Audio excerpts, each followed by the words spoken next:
Le Seigneur soit avec vous.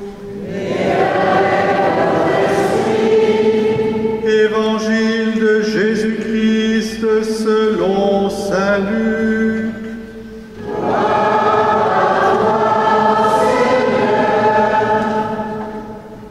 En ces jours-là, Marie se mit en route et se rendit avec empressement vers la région montagneuse dans une ville de Judée. Elle entra dans la maison de Zacharie et salua Élisabeth. Or, quand Élisabeth entendit la salutation de Marie, l'enfant tressaillit en elle.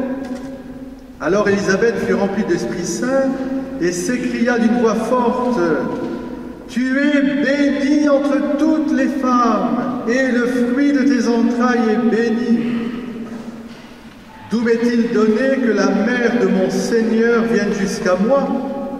Car lorsque tes paroles de salutation sont parvenues à mes oreilles, l'enfant a tressailli d'allégresse en moi. Heureuse celle qui a cru à l'accomplissement des paroles qui lui furent dites de la part du Seigneur. »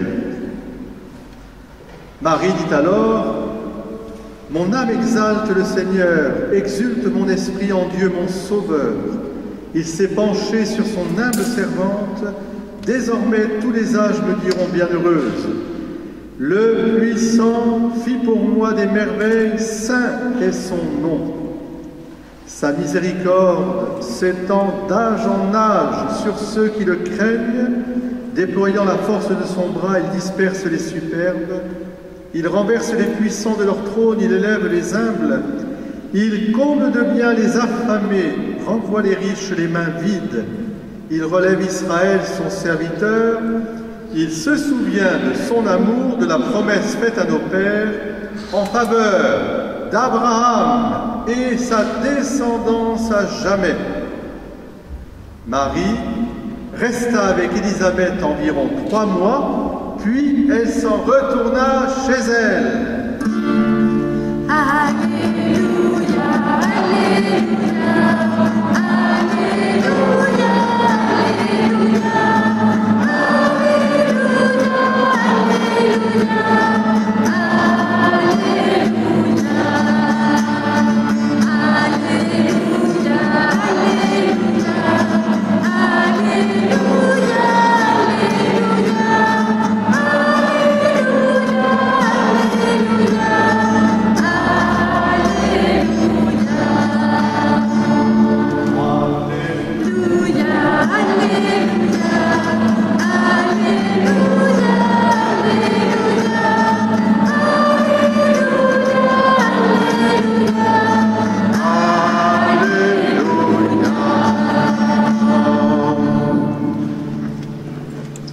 Chers frères et sœurs, d'abord, quelle joie que le Seigneur nous fait de nous rassembler tous en ce 15 août.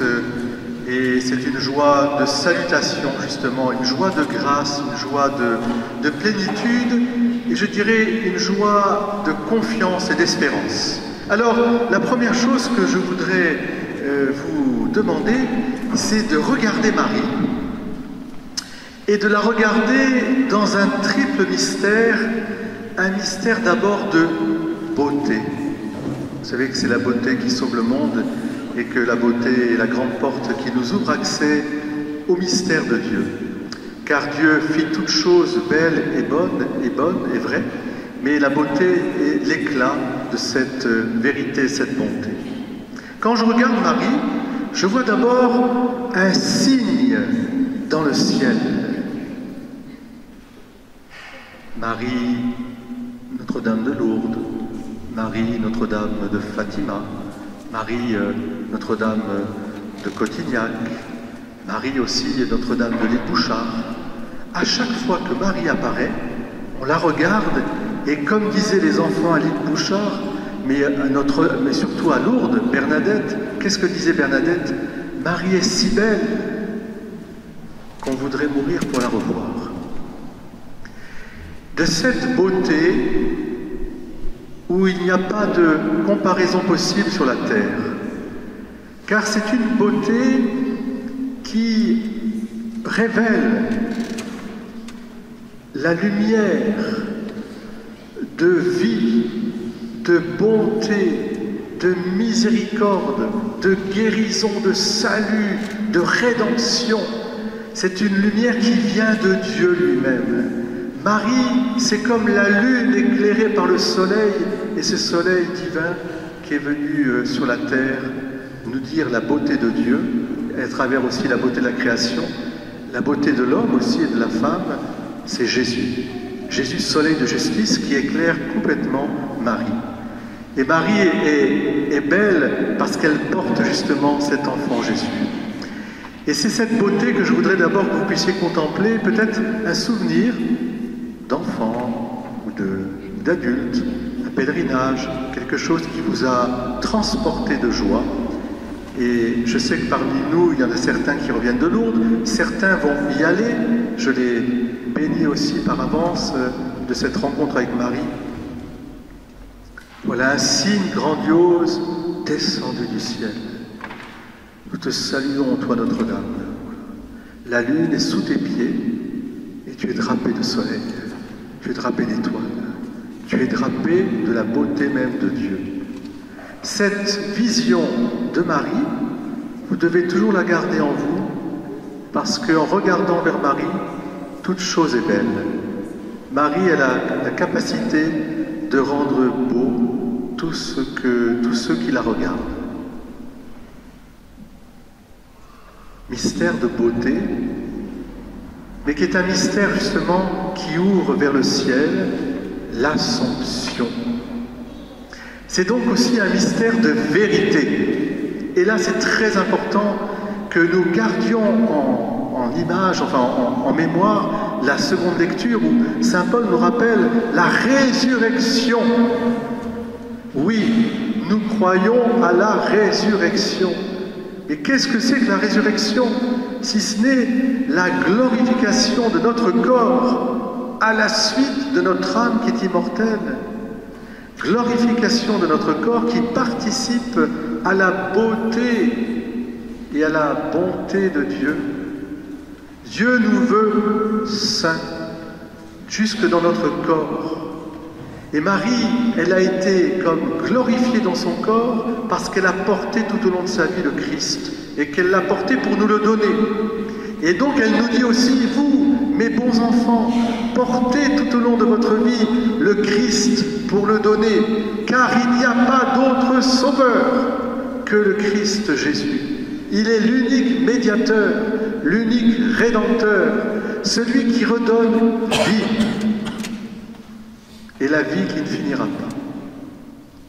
Je crois à la résurrection. Et en contemplant l'Assomption de Marie, eh bien,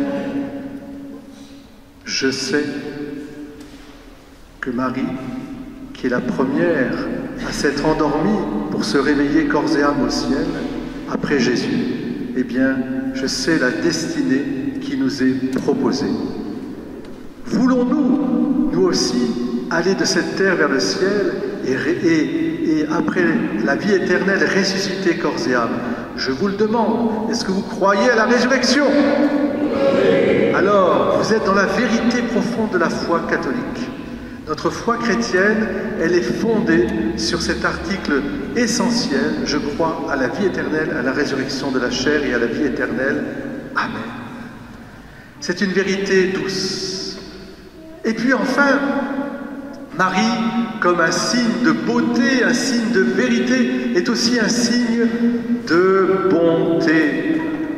Car ce qui s'est passé en Marie est pure grâce. Elle est plena gratia. Elle est tellement consciente de n'être que plena gratia que dans son Magnificat, elle dit « Le Seigneur s'est penché sur son humble servante » parce qu'elle est pauvre. Mais elle est d'une telle pauvreté au sens de dépendance affectueuse et amoureuse envers Dieu qu'elle se laisse remplir de la grâce. C'est la bonté de Dieu. La grâce, c'est la bonté de Dieu qui ne cesse de nous appeler à sa à sa vie, parce qu'il est le Dieu des vivants. Il est le Dieu d'Abraham, d'Isaac et de Jacob. Il a réalisé ses promesses et Marie en est, je dirais, l'avancée.